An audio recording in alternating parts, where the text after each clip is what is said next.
The (b) in the equation y equals mx plus b. The y-intercept. The variable (b) in the slope-intercept form of the equation of a line is the y-intercept.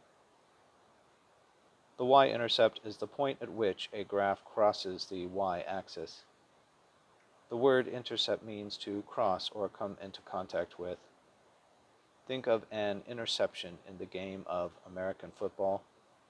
The player and the ball come into contact with each other.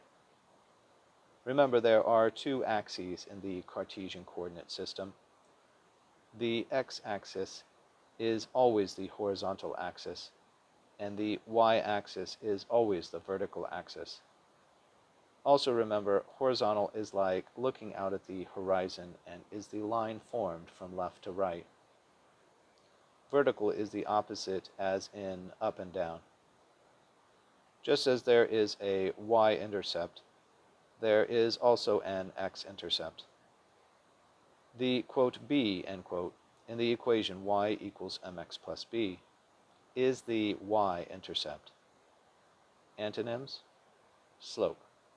Related words: equation of a line, graph of a line, the Cartesian Coordinate System.